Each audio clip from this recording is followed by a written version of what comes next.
Prince Harry's African charity just got kicked out of an entire country, and the accusations are jaw-dropping. Money laundering, tax haven accounts, and disrespect toward the government. In today's commentary, we're diving into the explosive fallout between the government of Chad and Prince Harry's longtime conservation charity, African Parks. After 15 years of partnership, Chad has officially cut all ties, and the 4-page government document reads like a financial thriller. Before we unpack it, tell us in the comments where you're watching from. This story stretches from London to N'Djamena to the Isle of Man, and trust me, you'll want to hear how deep it goes. African Parks. The charity Harry proudly led from 2017 to 2023 manages over 24 national parks across 13 African countries. Its goal? Protect wildlife. Its scandal? Allegedly exploiting nations in the name of conservation. At the heart of the storm, the entity Natural and Cultural Reserve and the Greater Zakuma ecosystem, Chad's most prized environmental treasures.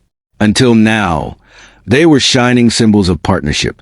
Now, they're the epicenter of royal embarrassment. The partnership is terminated with immediate effect, announced Hassan Bakit James, Chad's Minister of Environment. He accused African Parks of a recurring indelicate and disrespectful attitude toward the government. Indelicate and disrespectful? That's diplomatic code for we've had enough. But you haven't heard the craziest part, because Chad isn't just cutting ties. They're accusing Harry's organization of breaking national law. According to the Times of London, the minister's statement includes allegations that African Parks illegally collected tourism revenues, used bank accounts in the Isle of Man, a known tax haven, and transferred capital abroad to the detriment of Chad. To put that in perspective, the Isle of Man is where corporations often hide funds from government oversight, and Chad's officials are now openly saying the charity did exactly that. The alleged breaches don't stop there. The letter also cites contract violations, opaque accounting, and what one local source described as unilateral decision-making that sidelined the Chadian government. It's like a global nonprofit showing up to fix your house, then locking you out of it, collecting the rent, and sending the profits offshore. Now here's where it gets ugly for Harry personally. He may have stepped down as president of African Parks in 2023, but he's still on the board of directors. That means his name and influence are tied to every scandal this organization faces. And African Parks isn't just a small charity. It's a powerhouse, funded by Western billionaires, royal connections, and ecotourism deals worth millions. Now one of Africa's largest governments is saying the quiet part out loud. They were taken advantage of. The charity transferred foreign exchange abroad in violation of national banking regulations, reads one section of the leaked report. If true, that's not just bad PR. That's a potential criminal violation under Chadian law. For conservationists across Africa, this felt like betrayal. For years, African Parks was seen as a model of Western Africa cooperation, one of the few NGOs trusted to protect wildlife and empower local communities. Now, Chadians are questioning whether that partnership ever truly benefited them. One anonymous park ranger reportedly said, "They spoke about saving animals, but we never saw where the money went." The words sting, not just for Harry's image as a global humanitarian, but for every charity tied to his name. Within 24 hours of the news, hashtag African Parks trended across Twitter and X in the UK, Kenya, and South Africa. Critics accuse the organization of colonial-style conservation, while others question Harry's oversight. Even Reuters and The Guardian confirmed the Chadian government's official withdrawal letter was authentic. But here's where the story turns into a full-blown crisis. Reports suggest Chad wasn't the first country to raise concerns, just the first to go public. So, what happens if other African nations follow their lead? The silence from Montecito was deafening. While African Parks scrambled to issue a formal statement calling Chad's claim inaccurate and deeply regrettable, Prince Harry, once the face of the foundation, said nothing, and that silence spoke volumes. Publicly, the organization emphasized its commitment to transparency. But privately, insiders told the Times that this was not the first time government officials raised concerns. In 2022, smaller partner states reportedly complained about unilateral management and financial opacity. In other words, Chad may just be the first to slam the door shut. Let's pause for a second. Prince Harry has spent years rebranding himself as a global humanitarian prince, the voice for mental health veterans, wildlife, and underprivileged communities. Yet this controversy slices directly through that image. According to the Chadian Environment Ministry's memo, the charity's dealings lack the spirit of mutual respect and transparency. Translation?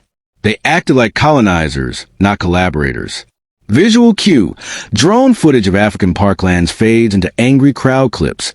Sound of booing SFX. And that's the one phrase Harry's PR team dreads most, because it resurrects a criticism that has haunted his and Meghan's projects for years. Western philanthropy without accountability. It's like a celebrity chef opening restaurants across the globe for charity, but every kitchen keeps losing ingredients, and somehow the money trails lead to tax havens. You don't need to be a royal expert to see the optics disaster unfolding. Then came the leak.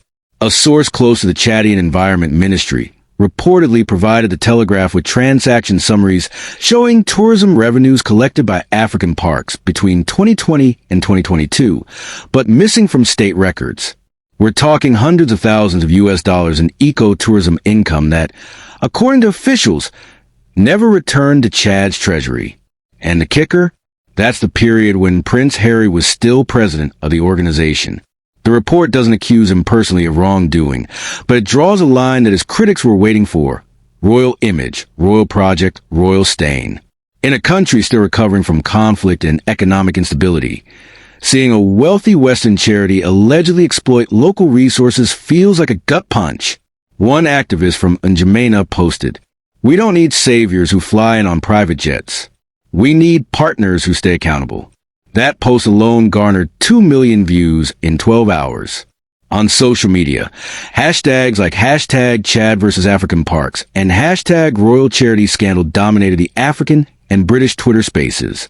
Meanwhile, royal watchers began pointing out the irony. Prince Harry left royal life to build independent credibility, but his philanthropic ventures now risk collapsing under the same allegations of arrogance and privilege he once condemned. Within 3 days, BBC, Reuters, and Sky News covered the Chad fallout. CNN International called it a diplomatic embarrassment for the Sussex-linked organization. African Parks website traffic spiked 700% as users searched, "Is African Parks corrupt?" Even conservation partners began distancing themselves. A Namibian tourism board quietly removed the charity's logo from its homepage, a subtle but telling signal that this problem might spread. African Parks has since promised an internal audit. Prince Harry's name still sits proudly on his board, but the question is, for how long? In today's digital era, perception is currency, and for a couple who built their brand on virtue and moral superiority, this controversy couldn't have hit at a worse time. As one commentator on Sky News Africa put it, "You can leave the palace, but you can't outrun accountability. When the crown slips, it's not always a head that falls. Sometimes it's the reputation that crashes first." If you thought that was wild, hit subscribe and tell us in the comments. Do you think Harry should step down from the board of African Parks or stay and face the fire? Wait till you see what's hidden in the off-camera reports. Leak internal emails from African Park staff who warned about royal favoritism years before Chad pulled out.